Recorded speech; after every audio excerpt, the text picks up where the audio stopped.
How's it been? Because this is, for long time followers of County, you're the most exciting name signing I can think of, just because you've had such a big impact on one club. Kind of talk us through how it's been signing for Newport and the kind of relationship you have with the club already. Yeah, I think it hasn't started too well for me, has it? I think obviously being injured when I hurt my leg last game of pre-season, so there's me worrying, is that me over now? But obviously the gaffer and the club stuck to the word and still wanted to sign me. We was talking about negotiations the week leading up to the game, and since I've been here, the lads have been unbelievable, to be fair. It's the brand of football and the results, and it's frustrating when you are injured and you're watching and you want to be part of it. And then I go and get me debut for the football club on Tuesday. We get beat 5-0. Do you know what I mean? So regarding start wise, for personally, it's not gone the greatest, but it can only go onwards and upwards from here, can't it? And I was just glad it was my first game of competitive football in nearly 10 months on Tuesday. So to get 90 minutes and come through that unscattered, I'm obviously looking to push on now. And how did it kind of come about that you signed for the county? As I say, a club you've had quite a history with. I think the gaffer spoke to me over the summer, and that's what was my plans and what am I doing. And he had little bits of offers, obviously back up north and near home, and some that, yeah, they did touch me, and some part-time ones, which I was thinking, okay, well, I'll go into try and get a part-time, obviously, job and into coaching and such. But then obviously, after I spoke to the gaffer a couple of times, and it just felt right to come here. I know obviously I've had so much stick here over the last few years of playing against Newport, but I'm happy to be here now, and hopefully I can score them goals and contribute towards obviously getting 3 points on a match day now for these Newport County. Were you kind of aware of it when you were at Morecambe, of it being it had become a thing that you just always seem to score or get a penalty or make a goal against Newport? Yeah, I think it was one of those things. I think as a football player, I think you go into games and you go to the ground and you think, you know what, I've got a little lucky touch here. I know something's going to happen today. I'm going to either create controversy or score a goal or play a part in something. And I think I've done that against Newport a number of times over the years I've been here, haven't I? So it was one of those. It just felt right, and now I'm here. I'm glad to put the shirt on Tuesday. Not, as I say, it was a bit embarrassing, the result, but it was good for some of the young lads to come through. And as I say, on a personal note, just to get 90 minutes after 10 months of non-football. It must be nice to know the trust the manager has in you. Not many clubs are looking to sign 41-year-olds in the middle of a pandemic when money is tight. It could have been that you were that was going to be it. You were going to kind of be written off by your age, but I guess Mike Flynn values what you bring to the club, to the dressing room, to set pieces, to everything, rather than just what you're going to contribute on the pitch. Yeah, I think first and foremost, he's put a lot of trust and faith in me, Annie. So I've got to show that and got to pay him back now, and hopefully I will during some time over the season. Do you know what I mean? And as I say, what I'll bring to the football club, and as you say, off the pitch as well. But it's about, he's got faith in me and he's showing it, and he's stuck by his word over the summer. He signed me, and now it's about me producing the business for him, and it's credit to him as well, because that's obviously a bit of self-belief in himself. He's brought me in knowing I'm similar age to him. I've took over at Morecambe for a couple of games, so he's not worried about me coming in here and trying to, obviously I think that happens at the old place where I think people become worried because I am 41 and people think, oh, I'm coming to the end, but I still want to play football as long as I can. Do you know what I mean? I'm not after nobody's job. I still want to play, and I told that to obviously the previous manager at the old club. And as I say, you've got to have faith in your own ability, and I think obviously the gaffer has got that, of not worried about me being in the dressing room or as such being an influence on him. So as you say, got to take your hat off him. He's got confidence in his own ability and where he wants to go. I'm also old and cynical. I'm normally quite dismissive of Newport County just because I'm quite passionate about the club. So I always want them to do well, but I'm never entirely sure they're going to. I look at the squad this season, I'm really, like, if I was a fan, I'd be really, really excited. I think there's an excellent chance of the club getting promoted this season. Kind of, how do you look at it, and do you see a specific role for yourself? Because it's also quite a young group, isn't it? Yeah, there is a young group here, and as you say, they've had myself with a bit of experience. You've got Podge as well, and when you look at the squad now, I think in most of the League Two teams over the years, you think you've got a nice 11, it's a strong 11, and you get injuries and suspensions, then you've got putting pressure on the young lads to produce and put too much onus on them. But as you say, you're looking at it here now, and since I've been here, obviously it's frustrating watching when I was injured, and now I'm back fit, as I say. But you look at it, and the gaffer's chopped and changed his strikers, and he's chopped and changed them, and the ones who've been coming in, Tails obviously played and then hasn't played, and he's scored. Podge's done the same. Tiston's played most games, but he's scoring goals. So you look at the squad as a whole. On paper, it's a very strong squad. Not just obviously the starting 11, but the substitutes and the impact that they could play as well along in the season. And obviously it'll be a dream for you, but if you could come here when people had maybe written you off as your career was over, and you then end up with a promotion after playing for a club that often had to struggle at the wrong end just because of money, that would be a lovely way to bow out of League Two. Yeah, we'll take it, as I say, with us in the dressing room. We're not getting carried away with it. There's still a long way to go, and the old cliche of we'll take every game as it is. But as you say, imagine that how unbelievable that would be, just to finish on a high, like you said. And I probably would, the R word would probably come out then, because I'll go out with a bang. Do you know what I mean? But until then, we'll take every game as it is. And there's going to be some. Obviously, we're doing so well at the minute, but there will be a time in the season when we're not doing so well. So they're the times we've got to stick together as a group, as individuals. And as I say, the fans aren't in yet, but hopefully they get in sooner rather than later, and we need them as much as they need us. Do you know what I mean? Because they will help push us, especially at home, because people don't like coming here. So to have the fans here as well, it'll be give another onus and a bit of a boost to the lads, and hopefully we can continue to how we've started the season. I mean, I think it goes without saying that all the players miss fans, but someone like yourself, you used to kind of really relish it. You would actively engage in the fans. I think you saw that your role was as an entertainer as well as a footballer. So I guess you particularly miss it because you kind of, as I say, you did engage with the fans and you did seem to enjoy that side of it. Yeah, I think, as you say, I like a bit of interaction with the fans. I like getting a bit of stick, but I like giving it back too as well. And you look at it, and I played in that game on Tuesday, and it weren't the same. Football's not the same without the fans. And as you say, for me, that's a big part of my football game. I like to have a bit of banter, and even to like when I used to come to Newport and I got so much stick, I knew to be adding fuel to my fire, and it'll backfire against them. Do you know what I mean? So for me personally, I need the fans there, because I think I strive off, and I think it's played a part in my career and why I've got so long and why I'm still playing to this day, because of the interaction with them.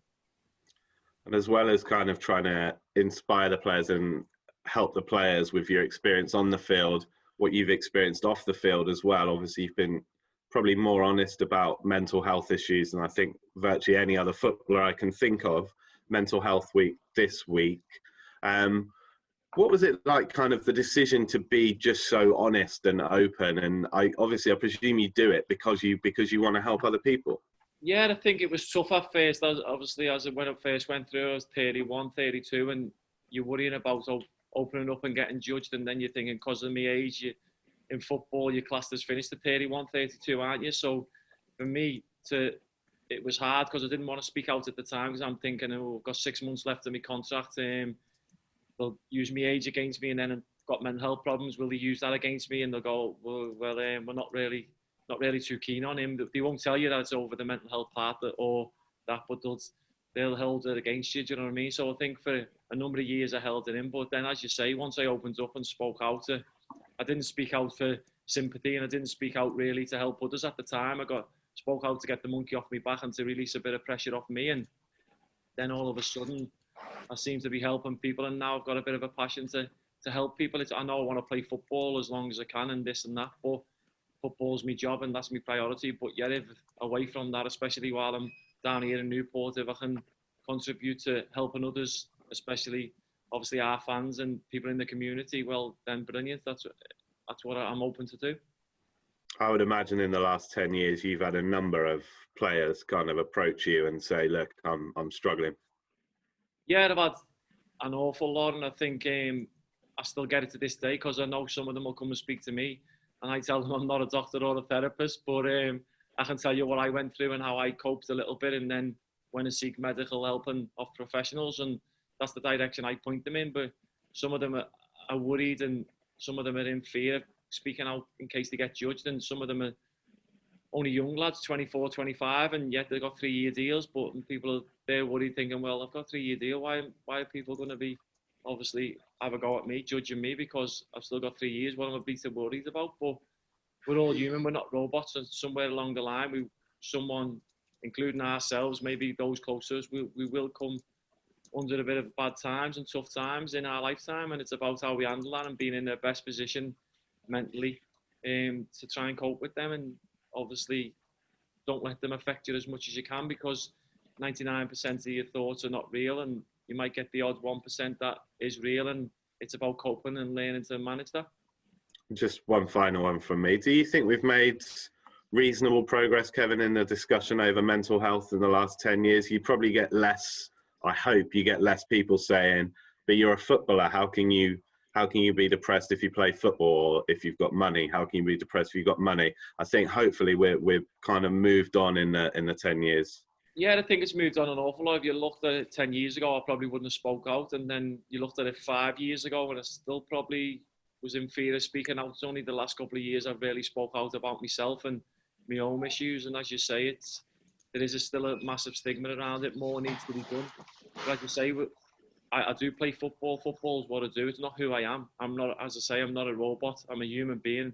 I'm like the person next door who lives next door to me. I've got feelings, and just because I play football or I do this or go on these holidays and do that, I'm still obviously not immune to an illness which affects hundreds of thousands of people daily. You know, that's the way it is. Top man, thank you very much, Kevin, and best of luck this weekend. Michael, thank you, mate. Kevin, is it just that footballers are supposed to be the epitome of manhood? You know, you're not supposed to have any flaws. We see you there. You are what we all want to be, but you do have the same imperfections as everyone else. Yeah, as I say, football is obviously, it's what I do for a living. It's not who I am. When I go home, I'm still Kevin Ellison. Obviously, I'm a dad, proud father of 2, and that's me. I've got feelings, and obviously I've got emotions, and just because I play football, it doesn't mean, as I say, I keep going back to the old robot one. It's, I'm human. I've got feelings, and I take stuff on board, and yeah, things do hurt me, things do affect me, and just because I play football, it doesn't make I'm immune to that. Yeah, and I guess we don't think that there's any pressures in your life. You know, you seem to be having this wonderful time on the pitch, and we all have this great image of how footballers are off the field, which is so far from reality. But it's we don't see the tough times you go through. Yeah, exactly. I think you speak to people and they go, "Oh, pressure of football," and there is a bit of pressure. I put pressure on myself. There's no outside influence in football of pressure. I put it on myself to do well, and I set targets myself. But pressure was this summer when I had to provide for 2 children when I was unemployed. That's pressure. That's nothing to do with football. If you look, and I think a majority of the UK at the minute, when people are losing their jobs,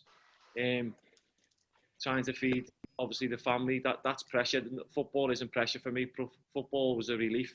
Do you know what I mean? Until obviously this summer, until I was unemployed and I had two children to feed and house to run. I think that's the pressure, and that's when I started feeling things again. And I think the majority of the UK under this current climate, I think we're all feeling a bit of pressure because we don't know what's going to happen moving forward. We're all looking into the crystal ball, aren't we? Of looking at, oh, this is going to happen, that's going to happen. But I think you've got to be in the moment and try to learn to live in the now and realise you can't affect certain things in the past or certain things in the future, and just concentrate on being here and now in the present.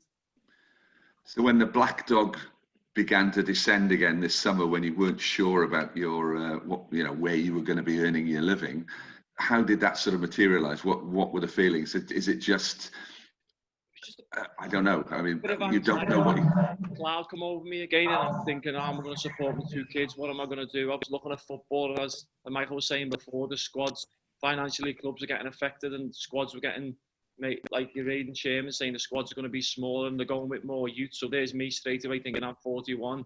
What chance have I got of getting a contract then if chairmans are coming out going, and we're going to go with more of the youth team? And then I was thinking, okay, well, I'll go and play a bit of part-time football and get a job part-time, and we'll take it from there. And then I switched the news on, and majority of the UK are losing jobs and being made redundant because of the COVID. And I'm start overthinking again. Well, I can't play football. I'm not going to get a job. How am I going to support my kids and run the house? And that's where it was at the time. And yeah, as you say, your mind starts running away with things, and you start looking forward to things, thinking, "Oh, this, I'm going to be able to afford this. How am I going to look after the kids? How am I going to do this?" And then the next thing you know, you're putting 2 and 2 together, and you're coming out with 12, aren't you? Do you know what I mean? Yeah, yeah. That's initially where it was at this summer, and I'm fortunate to obviously get employed again by a football club at full time. So I'm grateful for that. But I weren't finished, and I knew somewhere along the line that I still had a bit to offer. And as I say, I'm grateful to be sat here talking to you as a Newport County player. But I look at it, and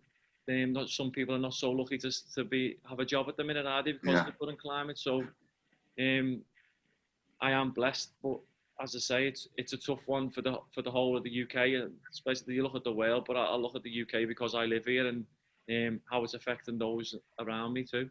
Yeah, if you look at all the people you've had a chat with and maybe helped and put an arm around and pushed in the right direction towards some professional help, are there maybe one or two that you couldn't help? And are there any examples of maybe someone who's gone off and done exactly the wrong thing? No, I wouldn't say there's not many that I haven't helped or have given advice to. I think some people I've spoke to have took advice, and they've gone on, and I keep getting texts and emails and obviously direct messages saying I've helped them, made up, you've spoken. Obviously, even to yesterday when the mental health ambassador thing come out. But there's the one that stuck out for me as a Grimsby fan who he reached out to me on Twitter a few years back, and we kept in contact just on Twitter, and I spoke to him. And the big one for me was one Boxing Day 2 years ago when we lost Morecambe versus Tranmere, and I'm on my way home. And he basically texted me on the way home. He said, Kev, just want to say thanks. Bearing in mind, we've just been battered at Tranmere away, and I'm on my way home, and I pulled over, dropped the lads off, and then my phone goes, he said, Kev, just want to say thank you. If it weren't for you, I wouldn't be here today. And to this day now, sat here, I still get goosebumps. For one person, for me to speak out, as I say, it weren't for sympathy, and that it was to get the monkey off my back, and it weren't really to help people at the time, which I'm doing because I want to help people now. But for him just to text me and say, Kev, if it wasn't for you, I wouldn't be here today, it was an unbelievable feeling. As I say, I still the hairs on the back of my neck stand up to this day, just to know I've helped him and impact his life, and not just him, but his family and those his loved ones around him. So it's World Mental Health Day tomorrow. You're playing tomorrow. What would you like, fans in the grounds, but the fans and footballers to think? I mean, what would your message be to them on that day? Obviously, I'd like to give a message and score, wouldn't it? And then obviously it'd be nice. But the message for me is to speak out. Especially, don't worry about if you're in fear of getting judged, because those who are going to judge you, they don't care about you anyway. You don't worry about them. So they're just. But for me, the big one is just to speak out to those around you. If you are feeling a bit crappy, can I say that? A little bit rubbish or under the dark cloud, as I call it. Just speak out to those. It does seem so hard at first, but once you speak out, it really relieves a lot of pressure off your shoulders, and you understand how easy it actually is. Then once you have opened up a little bit, you see how much more you can open up along the days and the weeks coming after that. Yeah, reading that great piece in The Athletic about you, and congratulations to the writer and to you for opening up so well on that. The fact that you went to your kids to ask if it was okay to come and play in Newport was terrific, and that showed to me the level of support and trust there is within your family. Yeah, I think I asked them at the time because when I did go through me a bit of a bad times, it weren't that I was a bad dad or I was naughty with or hit them, or that it was more I was snappy and I was angry at times, and then there was times I was under that dark cloud when just through the old I'm tired and I don't want to go in the garden and play football. So I felt a bit guilty when I've come through it now for not doing as much as I could with my kids, if you get me. So for me to be back in a good place, and obviously got the kids around me, obviously 24/7 basically when I was back home, I had to ask them and get the green light off them. Was it okay for me to come? And obviously my little lad, being a football fan and follows me, comes to the games. He's like, yeah, Dad, you've got to go for it. You know what they're like, the fans there with you, and that you'll do well there. And obviously then my little girl, and it was like, yeah, I'm not going to see you as much, because I used to be able to put them in school, pick them up. But there's more to it. I'm putting bread and water on the table now to feed them, aren't I? And that's the way they see it. I had to explain to them. They probably see me a bit upset over the summer that I was worried and not had a job. But as you say, just to get the blessing off them, it made it a lot easier, my decision to come here. And if you go home with that weight on your mind and you don't share it, I guess sometimes that manifests itself in a bad way in the family home as well. Yeah, definitely. I've done that before, and I know I have. I've had people around me who said they're walking on eggshells because they didn't know what sort of mood I was going to be in or when I was ready to switch. You know what I mean? That was the things I couldn't control at the time. I'd go home, be happy 1 minute, and the next thing I'd feel this dark cloud come over me, and there I was, obviously face tripping and stuff like that. And then the next thing I could be okay. It was horrible and weird, and it did affect those around me. And as I say, I tried to put everything right. Since I'm in a better place now, I've tried to apologise, and if they accept it, they don't. All I can do is offer me apologies and try and be the best dad and the best partner and the best, obviously, son and the best brother and sister, the brothers to my sisters I can be. Most importantly, how's your dad? He's coming on. It's a bit slow progress, but to where he was, it's unbelievable progress. As I say, basically, I'm not just saying this out here with you. He's basically dead. That's what they told us. Yeah. For him to still be here today, we're blessed and grateful for where he is. He's a bit unsteady on his feet, and speech is a bit funny, and his memory's a bit here and there. But hopefully, with time, that'll all come on. And as I say, just for him to be here today, I'm more than grateful.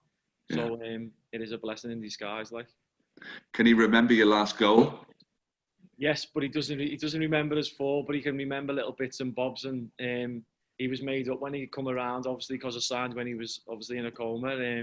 When he come around, I spoke to him. He's like, "Oh, I'm made up for you. Still playing full time. I'm made up. You always do well against them. Hopefully, you can do it for them." He said, "But it's a bit far for me to come and travel and watch it at the minute, with not being well." I said, "We'll get there one day, Dad. You'll be able to, when the fans are back in, I'll get him here, and hopefully you can cheer us on to the win." Well, maybe if Mike gives you a goal tomorrow to celebrate everything would be the great way to do it. Yeah, not just for me, Dad, but for the Mental Health Day as well, and for me personally to move on and maybe prove to myself that I've still got it. Not to prove to others, just to prove to myself I can still do it and hopefully get a goal in the league. Yeah. Well, congratulations on your ambassadorial role, and thanks for talking today. One final thing, what's it like playing with 16-year-olds? It's a bit weird, isn't it? I was talking before the game, and to understand that I'm old enough to be the dad to some of them. Do you know what I mean? So you look at it like that. It's good to see them come on. It's great. You want to see young lads come on, and you want to be at football clubs where you can help them to progress and learn them and teach them things. Hopefully, there's more to come from them, because there was 3 or 4 in the team, and just to see them and be involved with them, it proves. I look at it and think, well, am I getting really old, or am I still doing okay at my job? Because I'm playing with the young lads coming through. So hopefully I can pass on a bit of advice and a bit of experience to them, and they can go on and kick on and have good careers. Well, you could be like Michael Flynn, fat and old and not able to play, couldn't you? Yeah, I thought he was going to miss bald out then as well, but I'm bald. Great. Look, hey, thanks, fella. Much appreciated. Keep getting better, keep getting stronger, and we'll see some goals later in the season. Cheers, Rob. Thanks very much. Ta-ra. Thanks very much, Kevin. Thank you, Michael. Thanks, mate.